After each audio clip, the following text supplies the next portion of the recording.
हरिबोल महाराज हरे कृष्ण कृष्ण कृष्ण हरे हरे राम राम राम राम हरे कृष्ण कृष्ण कृष्ण कृष्ण हरे हरे राम राम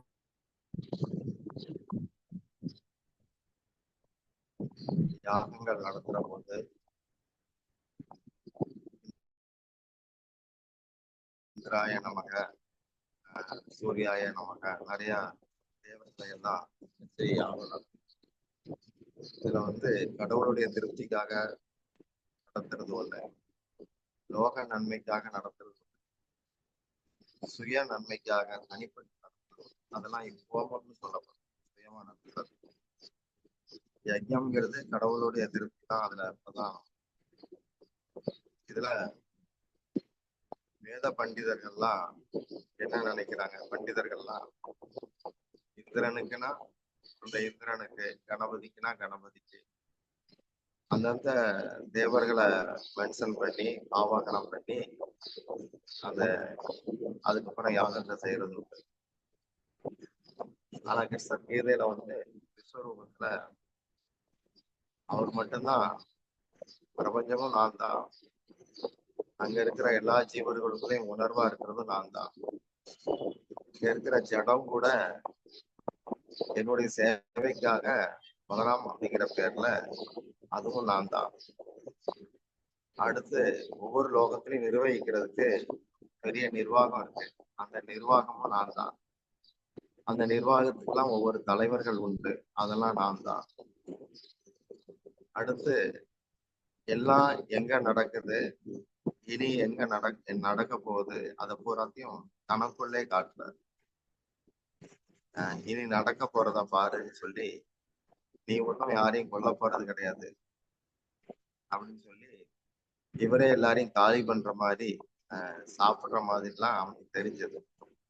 விஸ்வரூபம்னா ஏதோ ஒன்று மட்டும் எல்லாம் நானே காட்டுறது அப்படி இல்லை. பிரபஞ்ச தோற்றங்கள், பிரபஞ்ச தலைவர்கள், அடுத்து எல்லாருக்குள்ளயும் நான் எப்படி போய் உள்ள தங்கி இருக்கிறேங்கிறத நாராயணர் வச்சுப்பான்.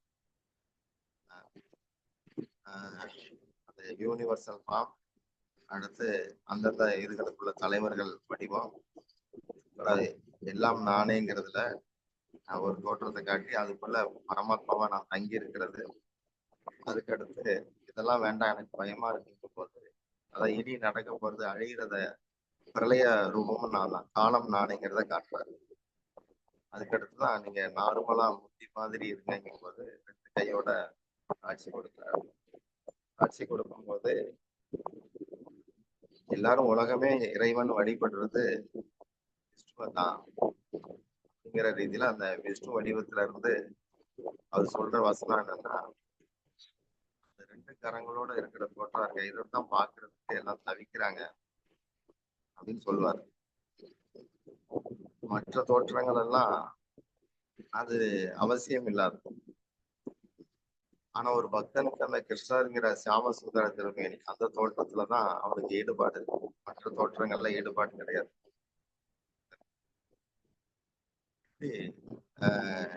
இறைவன் அதுல அந்த அர்த்தத்துல பேசுறார்.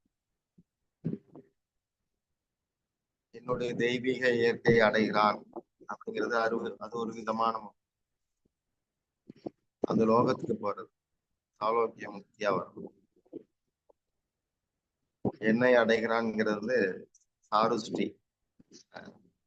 இப்படி அதுக்கு தக்க அந்தந்த வார்த்தைகள் அங்க பிரயோகம் பண்றாரு. பொதுவா அந்த சித்தாந்தம் தெரியாதவங்க ஏதாவது ஒரு அர்த்தத்துல அவங்க பாட்டு எழுதியிருப்பாங்க. எல்லாரும் நிறைய எழுதியிருக்காங்க, எல்லாம் அப்படித்தான் எழுதியிருக்காங்க பெரியவங்க எல்லாம். நம்ம கௌடிய இதுகள்லதான் ரொம்ப தெளிவா இருக்கும்.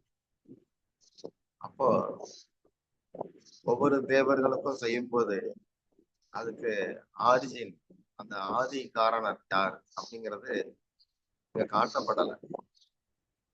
ஏன்னா ஒருத்தர் அறிவாளியா இருக்கிறவனுக்கு கடவுள் தெரிஞ்சுக்கணும் அவசியம் கிடையாது. உலகத்துல எவ்வளவு அறிவு இருந்தாலும் அதுக்காக அவன் இறை அடியார்னு சொல்ல முடியாது. பெரிய பெரிய பண்டிதர்கள், ஞானிகள் எவ்வளவோ இருக்கலாம்.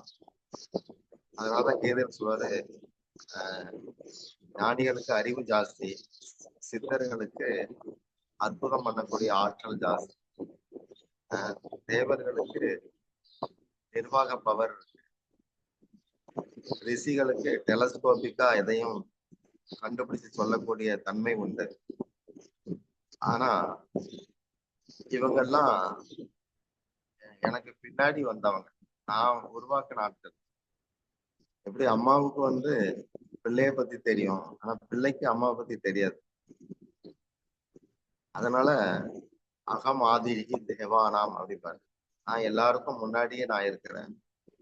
இதனால தேவர்களோ பெரும் முனிவர்களோ ரிஷிகளோ ஆஹ் யாருமே வந்து என்ன தெரிஞ்சுக்க முடியாது அப்படின்னு தான் சொல்றாரு. நாம வந்து குடும்பத்துல பல விவகாரங்கள் இருந்தாலும் நம்ம உயிருக்கு உயிரா பழகிறவங்க தான் அதை பரிமாறி இருப்போம். அதே மாதிரி அர்ஜுனன் கிருஷ்ணர் இருந்ததுனால அந்த ரகசியங்களை பூரா அவனை காட்டுறார். இதே ரகசியங்களை பாண்டவர்கள்ல தர்மர் ரொம்ப யோகியம் தான். அந்த கூட்டத்துல நிறைய யோகியர்கள்லாம் இருக்கிறாங்க. ஆனா இவன் மட்டும் அந்த நட்பு பாவனையில ரொம்ப நெருக்கமா இருக்கிறான். உத்தவர் நண்பன் தான். ஆனா உத்தவர்கிட்ட என்னன்னா ஞானத்துல ஊறி கிடந்தார். ஏதாவது சொன்னா பதிலுக்கு ஏதாவது கேட்பார். இந்த இடத்த பெருக்கி விடுன்னா விளக்குமாறு எங்க இருக்கு அப்படின்னு கேட்கற மாதிரி. அந்த வேலை செய்யற மெண்டாலிட்டி உள்ளவங்களுக்கு அது தெரியும். அவர் அப்படி இருக்கல. அவர் வந்து மதியம் ரொம்ப ஞானம் ஜாஸ்தி. அதனால என்ன சொன்னாலும் பதிலுக்கு பதில் சொல்வார். ஏன் இப்படி பிருந்தாவனத்தையே நினைச்சு ஏங்குறீங்க, அவங்களெல்லாம் மறந்துட வேண்டியதானே அப்படின்னு கிருஷ்ணர் அப்படி இருந்தார் அவர். கிருஷ்ணர் சொன்னார், நான் மறக்க தயார் தான், ஆனா அவங்க நினைக்காங்களே அதனால என்னால மறக்க முடியல. கிருஷ்ணபக்திங்கிறது பரஸ்பரம். அவர் நினைக்க தயார், மறக்கவும் தயார். நாம வந்து மறக்க தயார், நினைக்க தயார் இல்லை. அதான் பிரச்சனையா இருக்கு. இப்படி அந்த கிருஷ்ண பக்தி ஒரு வினோதமானதா இருக்கு. பல வினோதங்கள் செய்து நம்ம எல்லாம் ஆட்கொள்றதுனாலதான் அவரை வந்து வினோதன் அப்படின்னு ஒரு வினோதத்தின் ஒரு பேர். கோவிந்தன், வினோதன், இதெல்லாம் தான். ராதைக்கு அவர் வினோதமா இருக்கிறார்.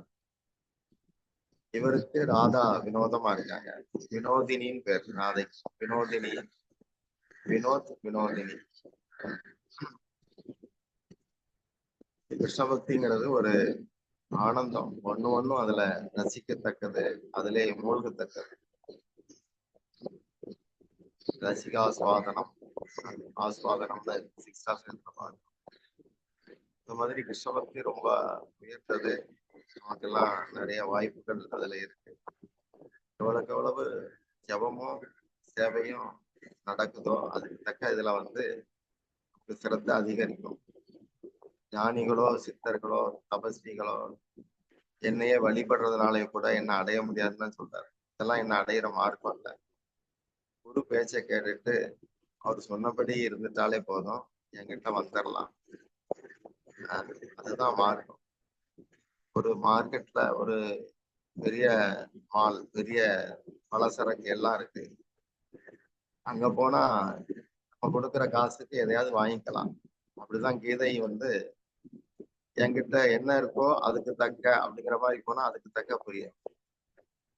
ஆனா அந்த ஓனருக்கு நண்பர் யாரு கூடயாவது நம்ம போனா அந்த ஓனரே சொல்வார், அந்த நண்பன் மூலமா ஒரு ஸ்பெஷலா சில சரக்குகள்லாம் இருக்கு, நமக்கு வேண்டியவங்களுக்காக நான் எடுத்து வச்சேன், நல்ல வேலை ஒரு ஆளை கூட்டிட்டு வந்தா அப்படின்னு சொல்லி அதை தனிப்பட்ட ரீதியில கொடுப்பார். இது மாதிரிதான் குரு கூட போகும்போது கிருஷ்ணர் விசேஷங்களை கொடுக்கிறார். ரகசியங்கள்ல ராஜா எது, அறிவுக்கு எது அரசன், அதை நான் கொடுக்கிறேன் அப்படின்னு அவர் சொல்றாரு. இந்த விதத்துல நாம கீதையை வந்து குரு மூலமா அணுகிறோம். ஹரே கிருஷ்ணா.